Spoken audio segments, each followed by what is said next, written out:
Okay folks, back again. Things are not looking too bad. I need to move this tree.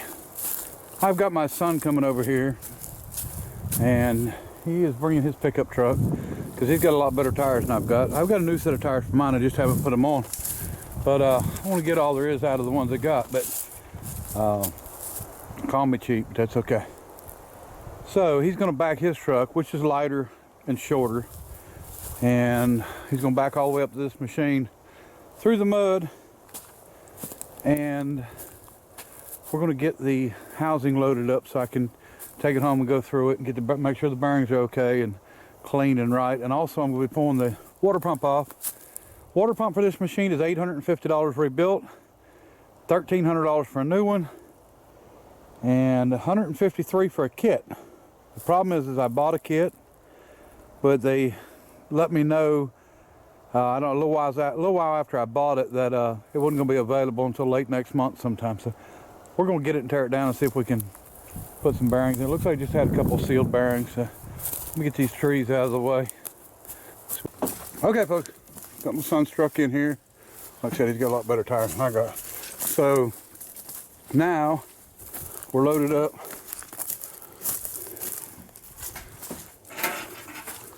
Right here. And I'm going to take that home with me so we can get everything straightened out on it, cleaned and ready to go. And then we're going to go ahead and pull the water pump off because of course it's bad. So, and we'll see what we can do with it. All right, folks. Water pump's off. We're going to see what we can do with it while we got everything else down. Can't think of anything else we need to do. I do want to look at the end of the boom though, because I've been looking at some pictures and I'm trying to figure out, I thought there was a piece missing, but I'm beginning to think maybe there's not. So I'll show you what I'm talking about on that. Some of the dragline people here will know what I'm talking about when I show them. All right. Okay, so I think we've all come to the conclusion, and everybody knows that this boom has got some bends in it, and which is not an issue. I'm not worried a bit about it. We're going to probably redo most of it. So angle iron's cheap, it's not bad, 20'6", it won't be no problem at all. So what I wanted to look at, what I wanted to get at, we're probably going to unpan it before we go, or maybe even cut it, I don't know, because it's going to have to be completely redone from there, from the mount to where it bolts together, and probably where it bolts together clear to the end. Okay, the problem was there's something that went in the center that had two pulleys that came off of your drum hoist. So your drum hoist would come up, it would come around that vertical pulley. I'm falling in the mud here. There's a vertical pulley, and then there's a horizontal pulley that my chain's hooked to. So it would come up out of the boom hoist over the vertical pulley.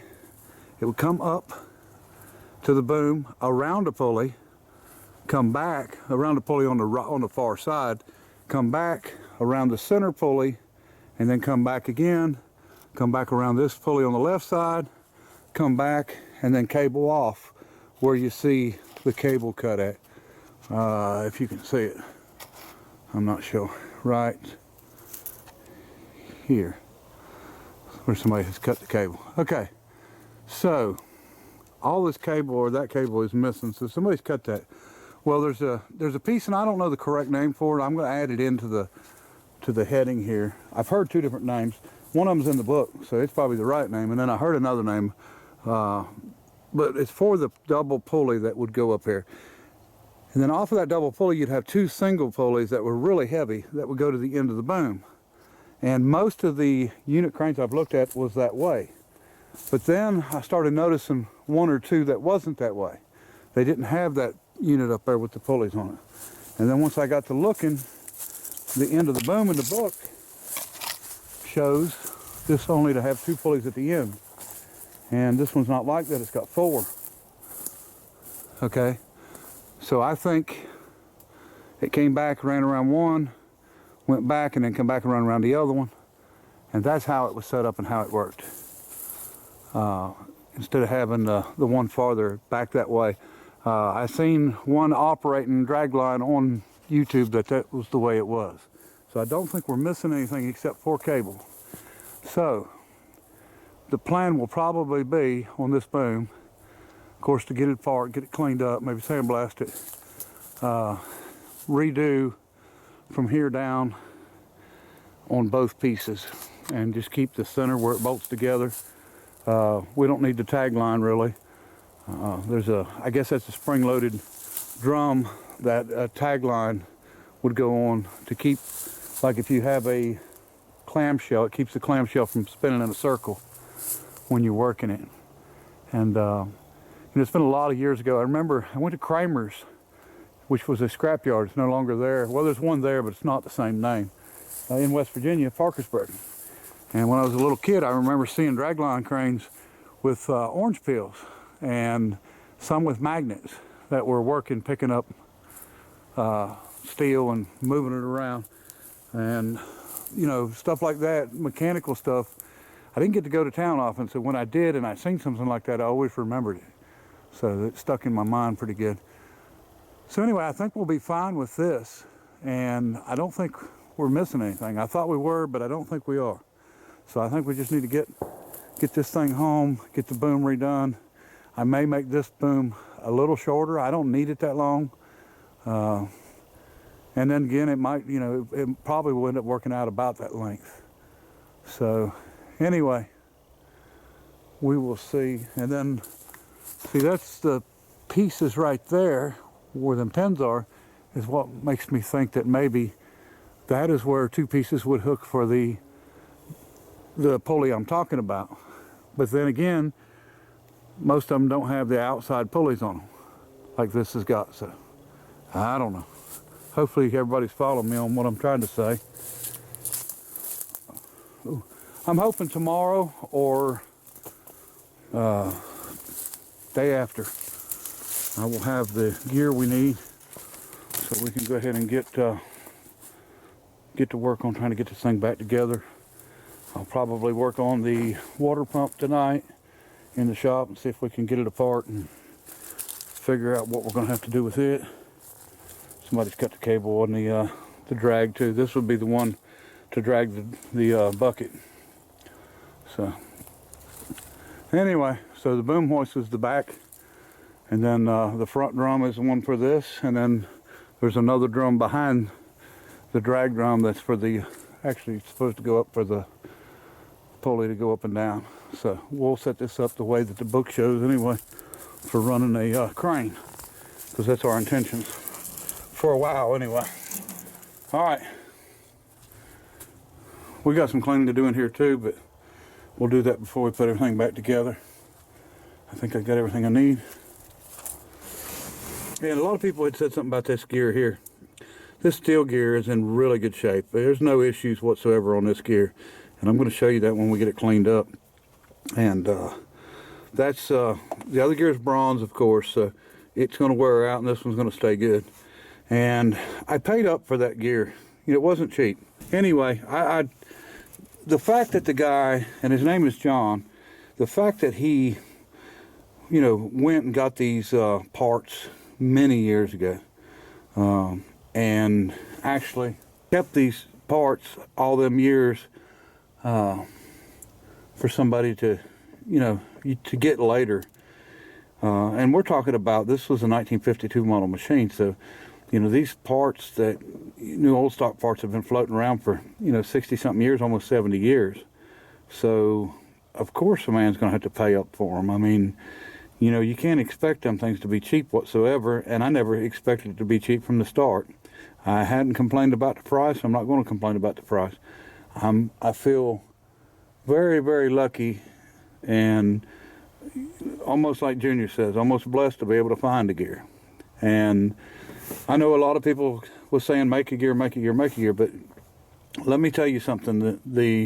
I think this was called 954 or something. I can't remember, 951 bronze. But anyway, we priced a chunk to be able to do this, and from an 8-inch by 2-inch wide piece of that bronze was $800. So the piece that I would have needed would have been between $1,000 and $1,200 just for the material. Okay, you got to have a hob, a gear hob, to cut that gear. And now if I had an extra one of these worm gears, we could use it to make a gear hob. But basically what you've got is this would be a tap, and this gear you can pretend was the nut.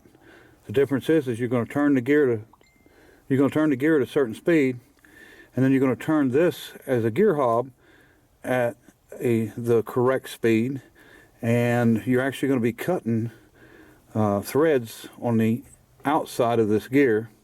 And this gear looks to be about a one inch pitch, so we're talking about it moving 1 inch per rotation. So, but the gear hob could have started at $100 for a used one up to $600 or $800 for a new one. And so the price that I paid for the gear that I'm putting in it, I was more than glad to get it. So that was the important part, was being able to find it. So water pump, unfortunately I don't think the water pump's worth $850. I didn't see any gold parts on it, so we're just going to see what we can do with it. I think we can get it apart and hopefully get some bearings in it and keep it from leaking, and we'll be good to go. Looking at it in the pictures, it looks like all it has is 2 sealed bearings, so we'll work with it and figure it out. But all right, okay folks, got the new gear in, as you can see. Hopefully you can see the big difference between it. It's like a tire with tread and like a tire without tread. So anyway, trying to finish up the water pump, and I got the housing out here we're cleaning on. I just went through and counted the teeth, double checked, triple checked, and checked the teeth inside. Just wanted to make sure everything was the same. So now we can get to work on getting this thing back together. Okay folks, the problem with this water pump was the bearings, of course, and I've got one new one in, as you can see. The difference is the thickness. Okay, the old bearing is thicker than the new bearing, and in between the bearings was this rusty piece. So we've got to make a new one, but we've got to add the thickness, the difference between both, the top and bottom bearing to it, make it a little wider, so it works out just like it's supposed to work out. And then so we'll do that measurement, figure out how long we need it, we'll get that made, and then we'll get this together. This uses a spring-loaded seal. This is a lot like, if anybody has watched SV Seeker recently, he just put a seal on the prop shaft, and the seal that he put on was spring-loaded, and which is a more expensive style, but a really good setup. Well, this is the same way. This is a spring-loaded seal, and they push against each other, and that's what seals it off. So what was happening, because that bearing being bad, it was getting sideways. That's why it wouldn't leak sometimes when I first put the water in, but when it started turning, it leaked because it was kicking it off. So this has to be cleaned up. Snap ring, I'll take all that out and clean it up, put it back together. There's a snap ring here. You can take this completely off. We can take, this fits inside of a groove on the water pump inside. This has another snap ring we can take out, and we'll get it all good and clean. And that should take care of the sealing situation. There's nothing bad on it. Seems to be good. I'll look at the surfaces really well, but I'm pretty sure they're going to be just fine. And once that's done, we get our sleeve made.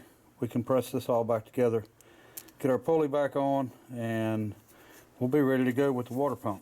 So the bearings were $7 each, which is a lot better than the $1,300 they wanted for a new water pump. So, all right, okay, because the new bearing was 70 thousandths narrower than the old ones, that together made 140 thousandths, so we made our spacer 140 thousandths longer than the original. So now we can start putting this back together. Okay, put a spacer in there. In the middle. Put our bearing there.